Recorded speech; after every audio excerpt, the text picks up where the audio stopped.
अगर मैं इधर थीम्स में जाऊं तो आपने अभी ये लेआउट याद रखना है। मैं आपके सामने ये खोला हुआ है, ये सिंपली मैंने ये लेआउट आपके सामने ओपन किया हुआ है। ये लेआउट आप देख रहे हैं कि ऊपर टाइटल आ रहा है HIT ब्लॉगिंग, ये आपकी डिफरेंट मेन्यू आ रहा है, मेन्यू के बाद ये आ रहा है। मैं चाहता हूँ यार ये लेआउट ना मुझे इतना मजे का नहीं लग रहा है, जो मेन्यू का है जो फुटर का है इस तरह। तो इधर वो मुझे वर्डप्रेस मल्टीपल थीम्स देता है।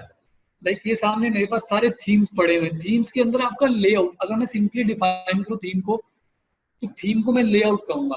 अब मैं कहता हूँ यार मैं इसको ऑफ कर देता हूँ, मैं इसको एक्टिव कर देता हूँ। मैंने इसको एक्टिव कर दिया, ये मैंने एक्टिव किया। अब मेरा total blog according to this theme change हो जाएगा। मैं इसको जाके रिफ्रेश करता हूँ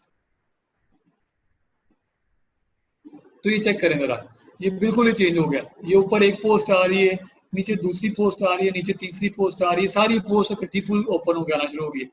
ये मेरे पास कैटेगरीज आना शुरू हो गई, रीसेंट कमेंट्स इधर आ गए हैं, ये कैटेगरीज आ रही है, रीसेंट पोस्ट आ रही है। तो इससे हमें एक आइडिया होगा कि यार थीम क्या चीज है। मैं इसको कहते यार मुझे अच्छा नहीं लगा लेआउट, मैं इसको एक्टिव कर देता हूँ। मैं इधर गया, मैंने रिफ्रेश किया तो ये मेरा रिफ्रेश हो गया, नई तरह का लेआउट आ गया। ऊपर मेरा मेन्यू स्टाइल चेंज हो गया, कोई साइड पे ये साइड पे इस तरह की चीज जो हमने साइड बार डाली हुई थी, तो ये मेरा स्टाइल चेंज हो रहा है। अगर मैं इधर जाकर लेट्स सपोज मैं कहता हूँ यार कोई न्यू ऐड करना है, जो अभी पड़े हुए वो नहीं करने, कोई नया ऐड करना है तो ये वो सारे थीम्स हैं जो मुझे वर्डप्रेस फ्री में दे रहा है। ये सारे थीम्स आपके सामने जो पड़े हैं ये मुझे वर्डप्रेस फ्री में दे रहा है, लेकिन ये ऑनेस्टली बड़े फजूल से होते हैं। हम पेड थीम यूज करते हैं मोस्टली। तो इसके अंदर से मैं कहता हूँ यार मैं ये यूज कर लेता हूँ। मैंने इसको इंस्टॉल किया,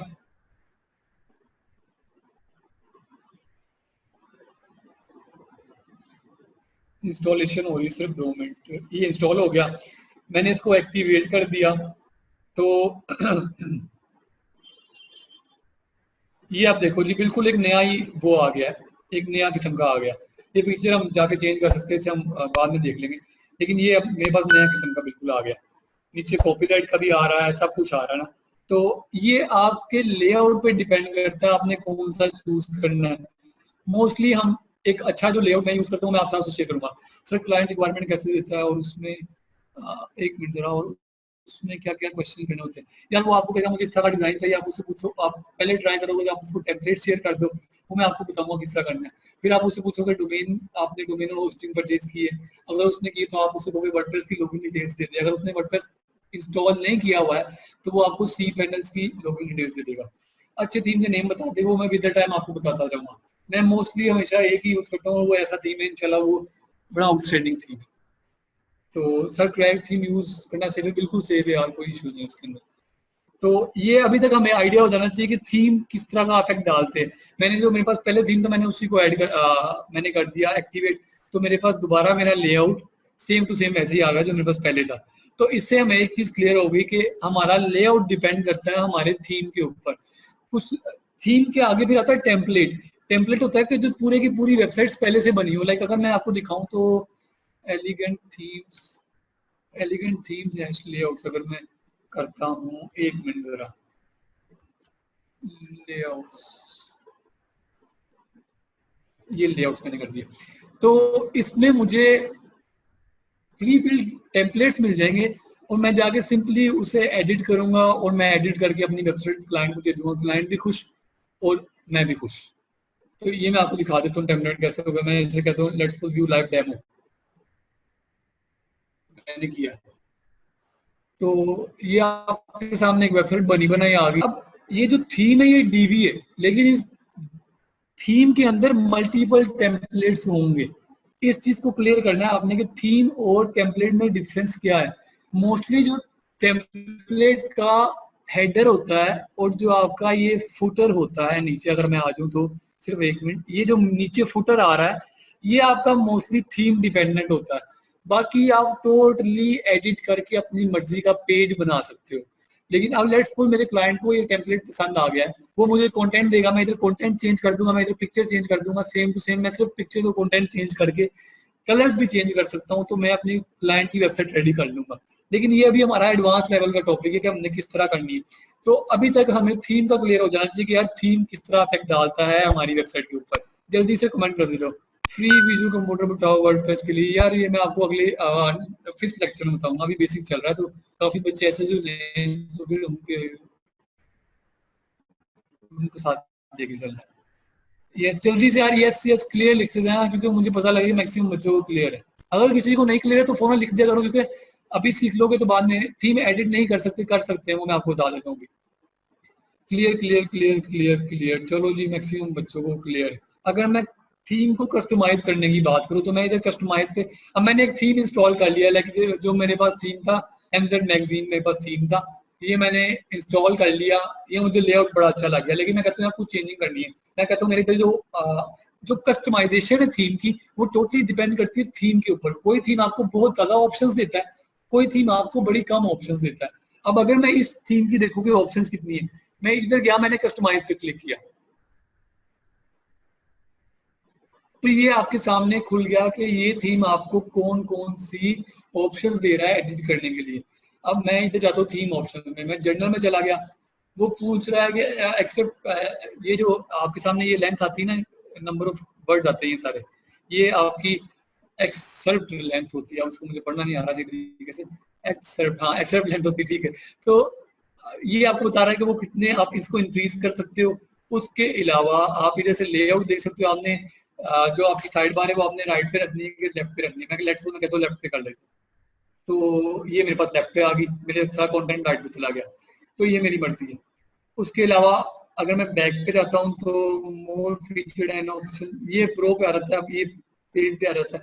अगर मैं इधर साइड एडिटरी पे आता हूँ, तो अगर मैं कहता हूँ यार मेरे पास लोगो पड़ा हुआ, मैं कहता हूँ मेरी इस वेबसाइट के ना लोगो भी ऐड हो, अब वो मुझे कह रहा है कि लोगो आप ऐड कर सकते हो। अगर मैं जल्दी से इधर कोई लोगो देखूँ, शायद मेरे पास पड़ा ही होगा, डेस्कटॉप में जाता हूँ, डिजिटल वेबसाइट में जाके, चलो जी ये मेरे पास लोगो है।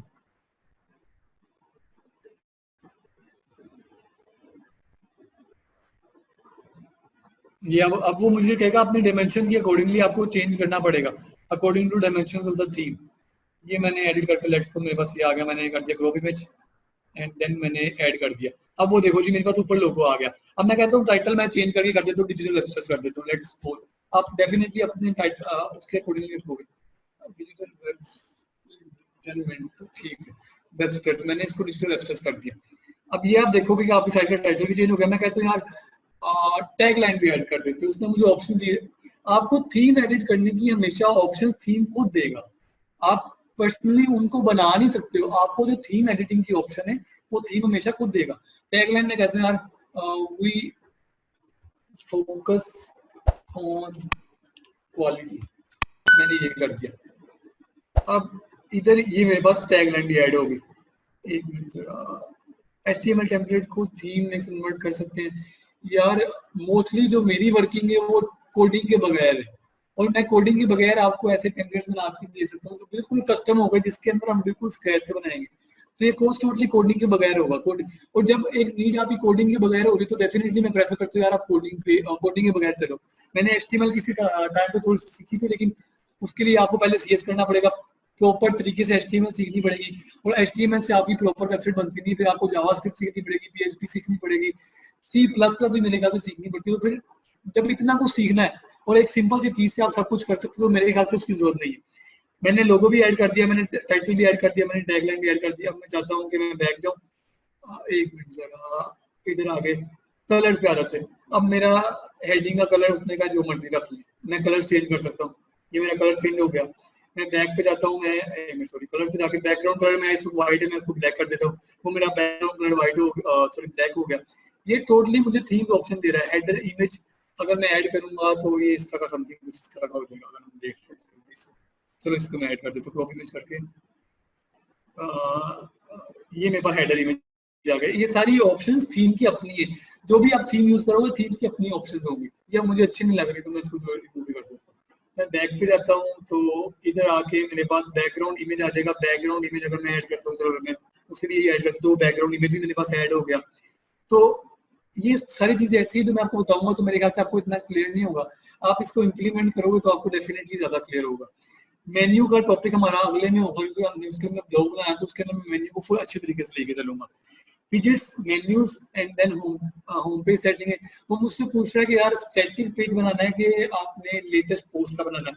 तो आपको मैंने पहले बताया कि अगर आप ब्लॉग बनाओगे तो आप अपने फ्रंट पेज को वो रखोगे जिसके अंदर लेटेस्ट पोस्ट आती रहे। आपने कोई पोस्ट की, वो फ्रंट पेज पे आ गई, आपने सेकंड पोस्ट की, वो फ्रंट पेज पे आ गई। अगर आप स्टैटिक पेज बनाते हो, लेट्स सपोज मैं इधर से स्टैटिक पेज कर देता हूँ, अब वो मुझसे पूछेगा कि भाई कोई पेज सिलेक्ट करो जो आपने बनाना है। मैं कहता हूँ इधर से यार होम पेज कर देता हूँ। अब ये मेरे पास स्टैटिक होम पेज आ गया। अगर मैं कहता हूँ कि अब वो मुझसे पूछेगा पोस्ट पेज कौन सा रखना है, मैं कहता हूँ यार इसमें आप अबाउट अस रख दो। अब ये मेरे पास अबाउट अस आ गया। तो इससे हमें पता लग गया कि अगर हम लेट्स सपोज एक स्टैटिक वेबसाइट बनाते हैं, ब्रांडिंग वेबसाइट बनाते हैं, तो हमारा होम पेज हमेशा स्टैटिक होगा और जो ब्लॉग पेज है हम उसे कोई भी रख सकते हैं। लाइक हमने एक ब्लॉग का पेज क्रिएट कर दिया और इधर से हमने आके उसे पोस्ट पेज को हमने ब्लॉग पेज सेट कर दिया। तो अभी हमें ये भी चीजें क्लियर हो जानी चाहिए। उसके बाद एडिशनल CSS कोडिंग है जो कि हम नहीं करेंगे इस पूरे कोर्स के अंदर कोडिंग को हमने नहीं करना। हम कोडिंग के बगैर बड़ी इंशाल्लाह अच्छी वेबसाइट्स बनाएंगे। ये आपने पब्लिश करना है, मैंने अभी चेंजिंग नहीं करनी थी, मैंने इसलिए पब्लिश नहीं किया। आप पब्लिश करोगे तो चेंजिंग हो जाएगी।